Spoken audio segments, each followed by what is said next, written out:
Yo, what's going on, everybody? It's Friday, May 2nd.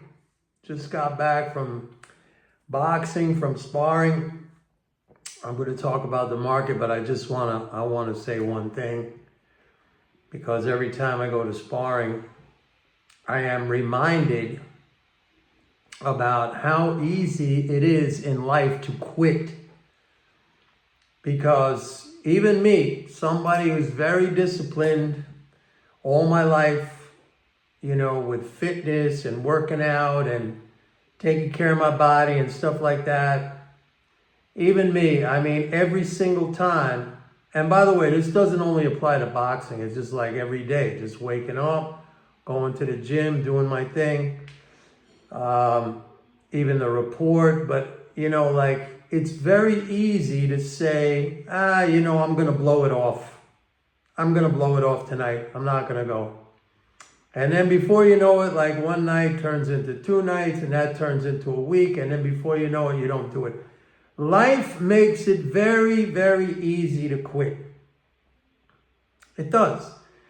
And that's why if you're the kind of person who, regardless of how you feel, and again, I've always said to you guys that motivation is overrated. I think the only kind of motivation that really exists comes from fear. Like if you're threatened, if your life is in danger.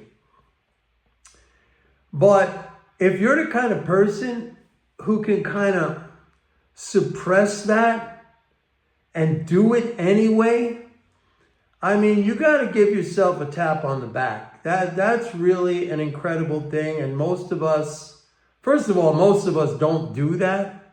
I consider myself a person who does do that. And I don't know why. I can't tell you for what reason. Maybe just because I'm stubborn and I do it and I don't want to do it, but I do it anyway.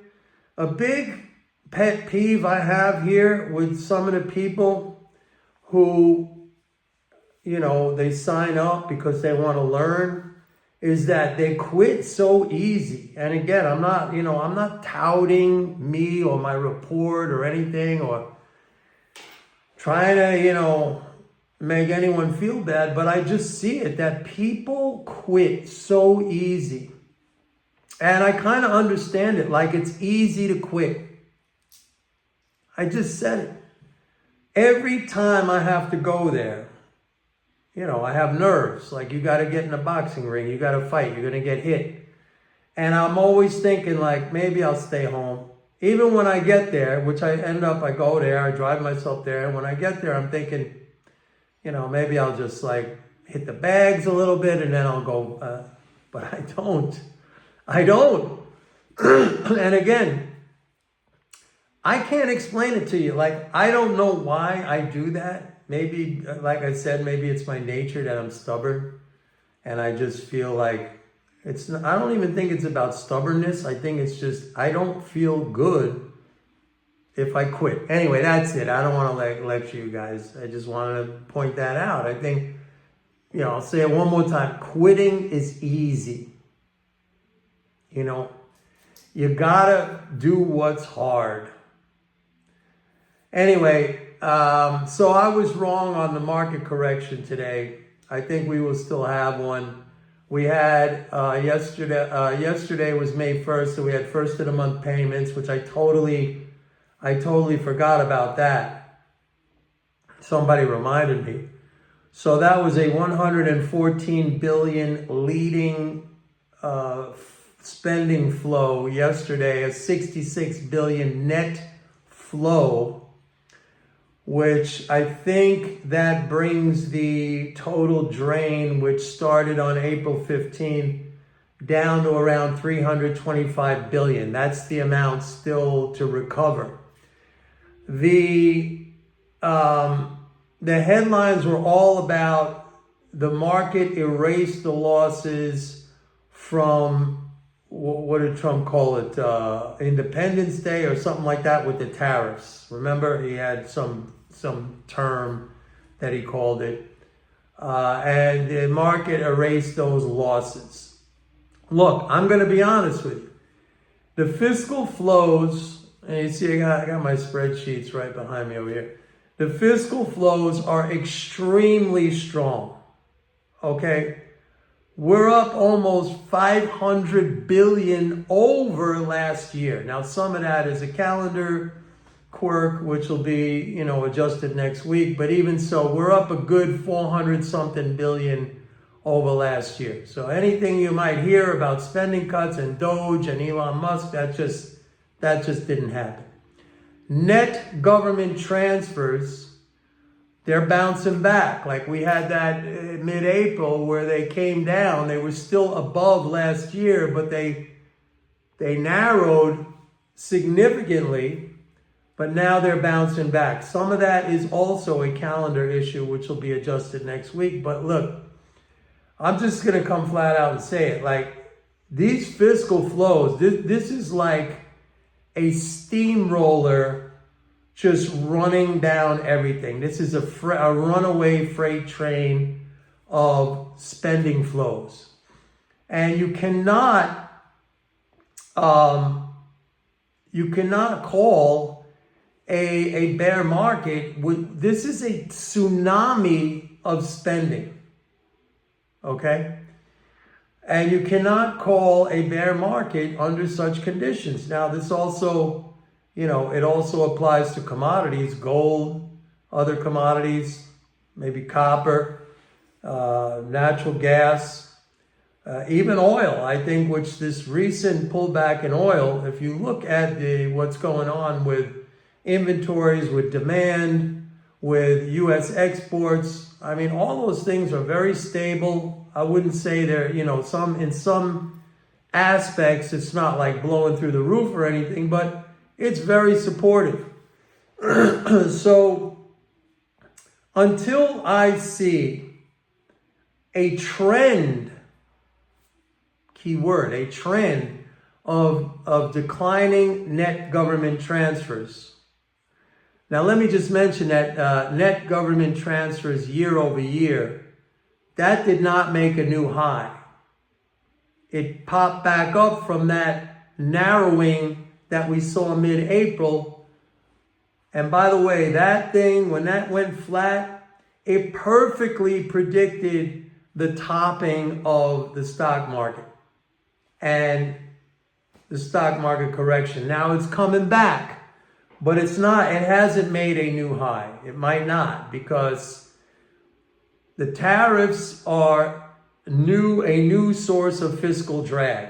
Okay, we got 71 billion so far this year that the government collected in customs taxes, and that is up about 17 billion over last year. And that, I've been telling you guys that's growing, but 17 billion compared to we're like at 4.6 trillion right now in leading spending flows. It's nothing, right? I mean, it's like a drop in the ocean.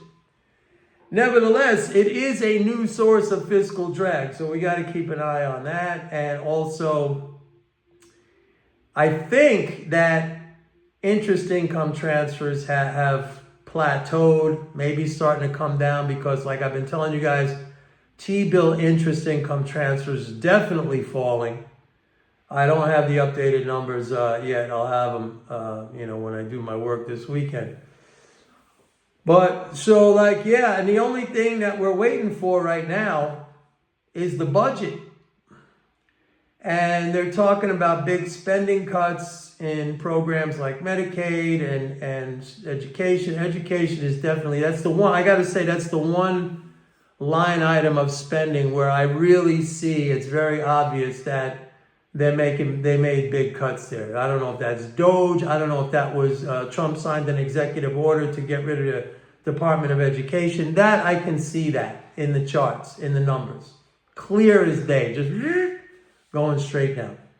But again, none of this stuff, these cuts, the slowdowns in interest income transfers, the increase in the customs taxes, none of these things are enough to counteract the tsunami, and that's the best word, the tsunami of government spending. So what is the strategy? Until further notice, you got to just buy the dips. By the way, my portfolio today made a new high for the year. Because I told you guys last week, during that market correction back in April, I had all these resting limit orders that were hit. Remember, going fishing. Put the line out, bait the hook, put the lines out there, sit back, drink a beer, whatever, and just wait. Or mouse traps going off, click, click, click, click, right?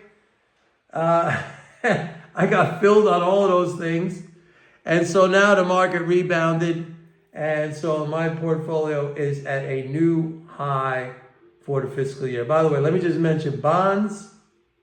Bad day today, down. TLT, the bond instrument that I recommended, I think probably back last year. It's still up year to date, which is better than all the market averages. It's only up by a teeny tiny bit, but it has held value. Okay? But expectation for rate cut today, based on where Fed fund futures are trading, expectations for rate cut collapsed. No rate cut in June right now. It got pushed back to July, and even that, at least from today's trading, that could change. That changes all the time.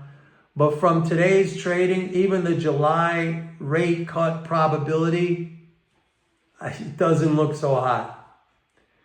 And like I said, if we start to see, steady price increases from these tariffs, if we start to get some kind of new inflation impulse, like Powell, he's gonna love to raise rates right in Trump's face.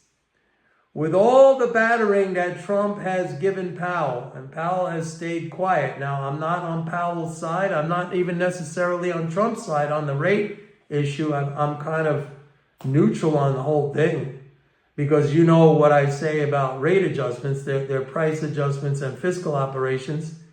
So I understand and I know what to do when they happen. I don't, go crazy like all these monetarists. But I think that Powell would like nothing more than to raise rates right in Trump's face when Trump's been bashing him about wanting to cut, about, needing to cut rates, having to cut rates. That's what I think. Anyway, Friday, enjoy. Next week, let me just tell you, I am heading out to Colorado on Tuesday. I plan to climb another 14er. That's a 14,000 foot mountain. That is, if you want to look it up, it's Quandary Peak, Quandary Peak. It's not a hard 14er. I did one before, Mount Bierstadt, but right now conditions, there's still a lot of snow. I do not have snowshoes. I have mini spikes that I'm going to put on my boots, my shoes, and I'm going to give it a shot. 68 years old, I said I need to do something big again. What's better than climbing a 14,000 foot mountain? But I'll keep you posted on what I'm going to end up doing. But I'm going out there. I'm going out there. All right, everybody. Have a good Friday, and please like and subscribe. Trying to get to 10,000 subscribers. I think that would be cool. And go to my website, pitbulleconomics.com. Sign up for a 30-day free trial to MMT Trader. Have a great weekend. Bye.